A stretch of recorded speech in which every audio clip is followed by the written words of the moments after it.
Ooh, another present to myself.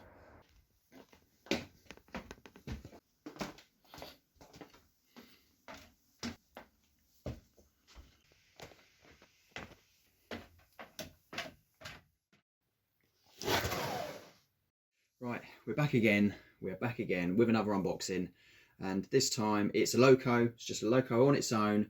I have obviously quite a few wagons, and I want certain Locos with certain wagons and trains and things like that. So these that you see here, most of these are either vacuum braked or non-fitted brake wagons. So that will tell you the sort of era that they are, and it will also tell you the era potentially what this Loco is. It's a diesel Loco, so it'll probably even tell you the potential colour of them, it. And yeah, so this Loco was produced in real life back in the 1960s, early 1960s, probably designed in 1950s sometime, built in the 1960s. They had over 300 built. Later on in life, they had brush or GEC alternators, and then they went for a refurbishment in like something like 1986 or something, and then later on they had experimental engines in them. So that was a Ruston's engine or a Mirrell's engine. I think I said that right, sorry if I didn't. So if you still don't know what it is, let me show you. Where's my knife? Remember, safety first, safety first.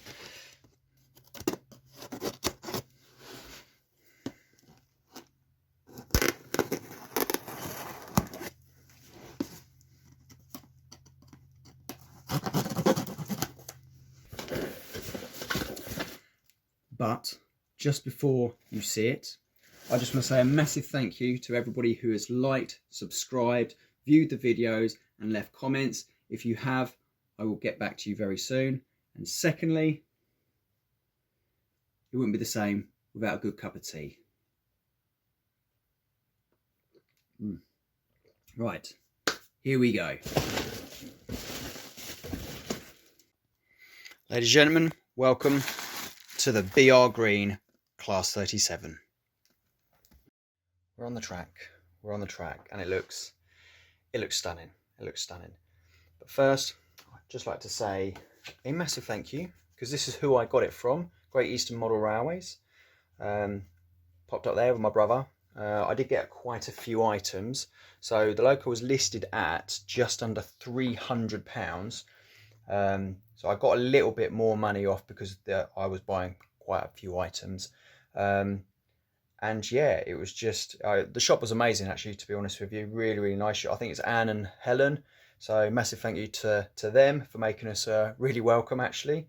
And yeah, so going into the Loco, obviously typical Bachmann quality. You come with, or you get obviously all the instructions for the pipe work, various bars. There we go. Everything else that you need. Extra ties as well if you want to put them on there. Trouble is obviously all these things can easily break off as well. Lubrication. See, that's the inside. This is a sound Loco. This is a sound Loco. Also wouldn't be a Loco without the extras. So that green rectangle, that is grills. So that is instead of the conventional grill that sits on the side, or that is on the side of the Loco. So that is instead of those ones there. Now I'm not too sure if the Loco's body gets removed, or they get removed from outside, or what, and then, or do they just go over this? I'm not 100% sure. Also got pipe work. And you also have snow plows as well. Snow plows in there, black snow plows. And you have a blanking chip as well. So like I said, this is a sound Loco, but it's not the deluxe version. I'm going to talk about the dislikes first. The first sort of dislike, that yes, it has a brief history. It says brief history of the Class 37. Nothing really corresponds to this type of loco, to this specific loco. So it doesn't tell me where it's ran, the type of trains it was on, if it's still used at all, this loco, even today. So that's a little bit of a downside.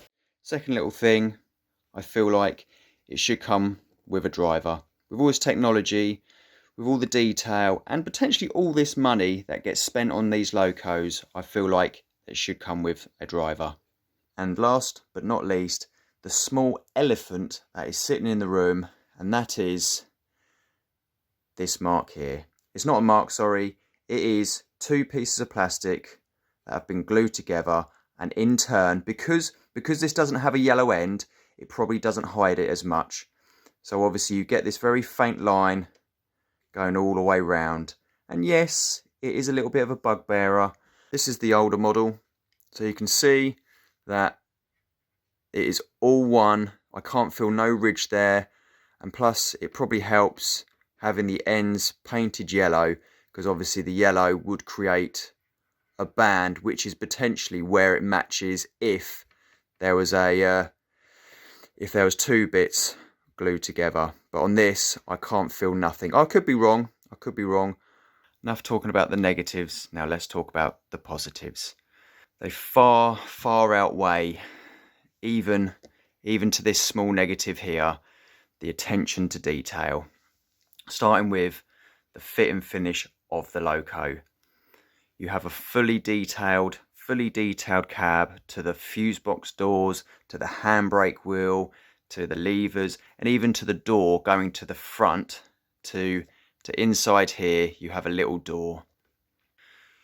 You also have, believe it or not, legible writing on the end of the bearings on probably a slightly later model, as in terms of a BR green but with half yellow ends.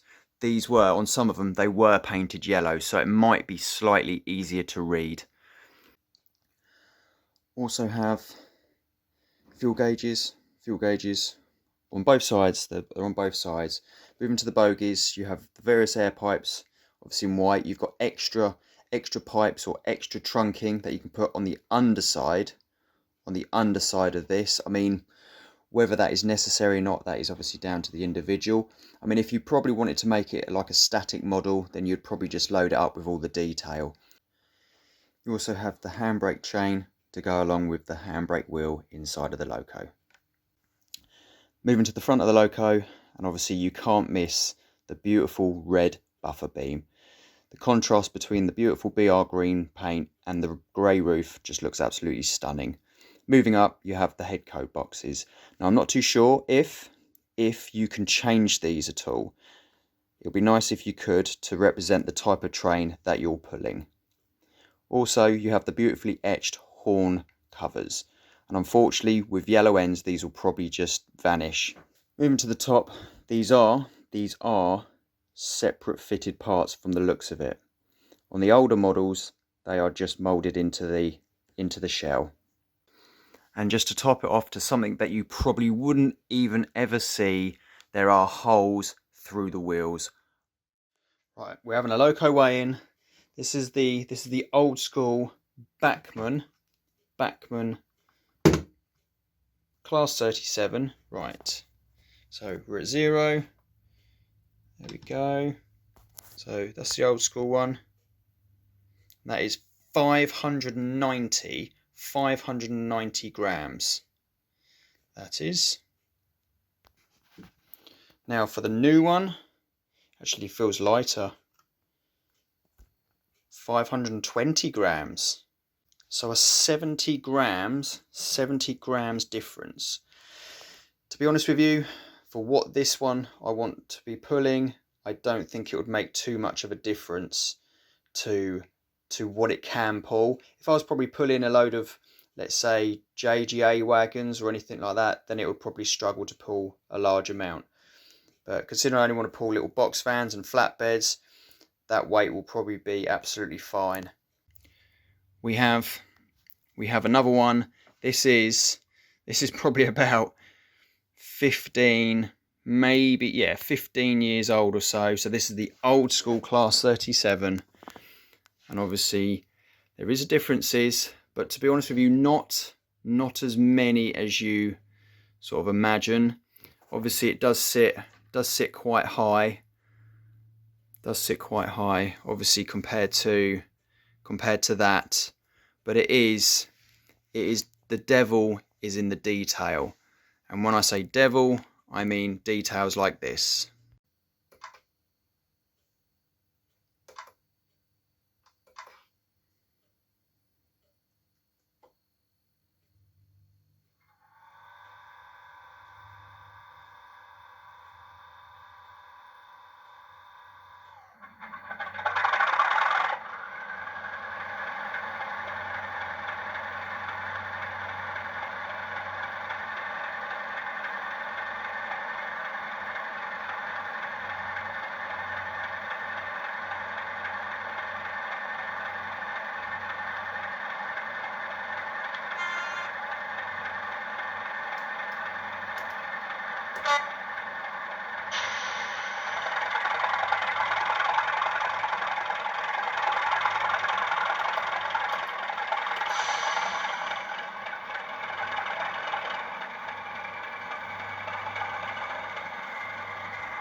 Enough of me drooling over this 37. You want to see it running, and you want to see it on a mixed freight. So I'm popping down my bros. So here we go.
There you go. It's on the track. It's on the track. We've got the 9F.